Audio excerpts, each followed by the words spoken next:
एक बार भगवान भोलेनाथ के घर में भी नोक झोंक हो गई। कैसे हुई कि पार्वती जी बेचारी ब्याह करके आ गई और कैलाश में पहुंच गई, हिमाचल की बेटी।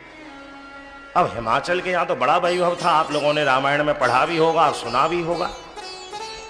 और कैलाश में तो महाराज कोई झोंपड़ी भी नहीं थी,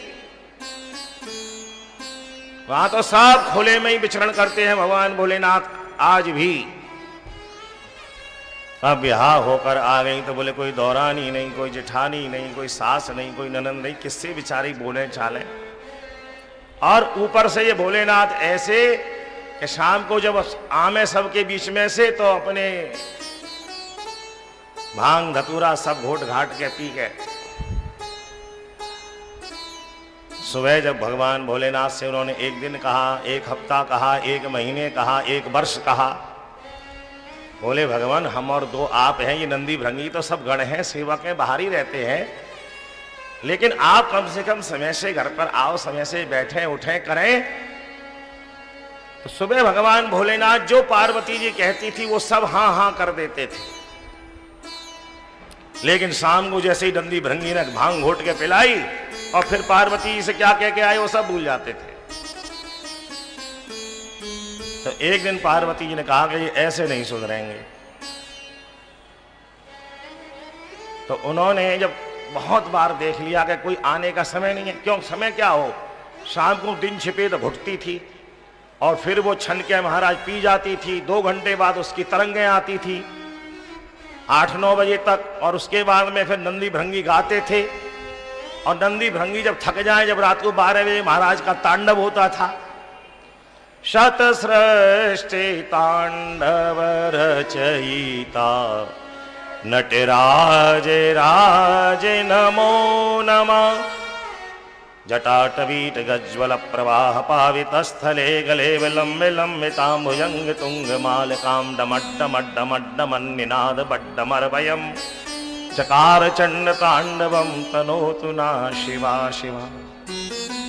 तो महाराज 12 बजे से पहले के तो आने का कोई मतलब ही नहीं था। तो देवी पार्वती ने कहा अरे नंदी एक काम करो बेटा हमारा। बोले कहो माता। बोले यहां पर एक पर्ण कुटी बनवा के और उसमें दरवाजे की व्यवस्था कर दो। दरवाजे की व्यवस्था हो गई। भोलेनाथ तो चले गए थे, दिन ही दिन में ही सब कुछ हो गया। अब रात को बेचारे वो झूमते झामते आए तो पहले तो कोई ना परकोटा था ना कोई दरवाजा था। महाराज आ गए, इसको आ गए, गुफा में घुस गए। लेकिन आज तो जैसे ही आए तो धम से महाराज सिर बज गया। अरे आज और किसी के घर की ओर आ गए क्या हम नशे में। तो साहित्य में बड़े पुराने साहित्य का श्लोक है। तो भगवान भोलेनाथ बोले नहीं नहीं नहीं नहीं नहीं है तो भाई अपना स्थान, लेकिन ये आज दरवाजा कैसे आ गया यहाँ। तो अंदर से उन्होंने, अब दरवाजा है तो उसकी मर्यादा है कि आप खटखटाइए।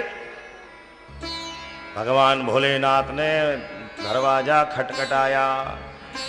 अंदर से आवाज आई कस्तवम शूली मृगय विषजम नीलकंठम प्रियेहम केकामेकाम बनम्बे पशुपति नैव दृष्टे विषाणे। जो जो भगवान भोलेनाथ कहेंगे पार्वती जी उसका उल्टा अर्थ कर देंगे। वो अंदर है और ये बाहर है, झांकी झरोका से काम हो रहा है। इन्होंने जब दरवाजा खटखटाया तो अंदर से आवाज आई कस्तवम कस्तवम शूली। भगवान भोलेनाथ ने कहा मैं शूली हूं। शिव जी का 1000 नामों में से एक नाम है शूली। अब आयुर्वेद में शूली उसको कहते हैं जिसके पेट में बहुत वेदना हो रही हो। तो इन्होंने कहा कि मैं शूली हूं। तो पार्वती जी ने कहा मृगय विषजम। अरे हम यहाँ वैद्य नहीं है, ये कोई महाराज चिकित्सालय नहीं है, ये कोई नर्सिंग होम नहीं है, तुम्हारे पेट में दर्द है तो क्यों आ गए। मृगय विषजम, अरे किसी वैद्य के पास जाओ।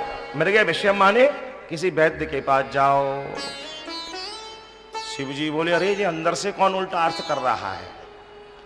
कस्तवम शूली मृगय विषजम नीलकंठ्यम। उन्होंने दूसरा शब्द प्रयोग किया अपना अरे मेरा नाम नीलकंठ है। बोले अच्छा तुम मोर हो? तो के काम ए काम बनम में, यहाँ कोई मोरनी नहीं रहती। आप मोर हो तो किसी मोरनी के पास जाओ, वो किसी वन में मेका मेका मेका कर रही होगी, यहाँ क्यों आ गए? अब भोलेनाथ की उतरनी शुरू हुई। ठीक है, कस्तवम सूली मृगय विषजम नीलकंठम प्रियेहम। देवी मैं स्थाणु, भगवान शिव का नाम है स्थाणु, यानी जो अचल रहते हैं लिंग के रूप में, चलते फिरते कहाँ हैं वो? तो बोले अच्छा तो तुम वृक्ष हो। स्थाणु वृक्ष को भी कहते हैं। तो बोले सा न चलती न बदती, अरे वृक्ष तो ना चलता है और तुम चलकर आ गए, ना वृक्ष बोलता है और तुम बोल रहे हो, तुम झूठ बोल रहे हो, तुम वृक्ष नहीं हो। और झूठ बोलने से हम बात नहीं करते, प्रत्यात जाओ, वापस जाओ। तो बोले पशुपति, अरे मैं पशुपति हूं। अच्छा तुम बैल हो? तो नैव दृष्टे विषाणे, अरे मैं इस दरवाजे के झरोके में से देख रही हूं, तुम्हारे सींग तो दिखाई नहीं दे रहे। नैव दृष्टे विषाणे माने, विषाणे माने सींग, अरे तुम्हारे सींग तो दिखाई नहीं दे रहे, तुम कैसे पशुपति हो? तुम तो महा झूठे हो, इसलिए प्रत्यात वापिस चले जाओ। तो भगवान भोलेनाथ बोले देवी तू जीती और मैं हार गया, कल से शाम को 6 बजे ही आ जाऊंगा, कोई घोट के पिलानी हो तो पिला दियो, नहीं तो राधे राधे। बोलिए शंकर भगवान की जय।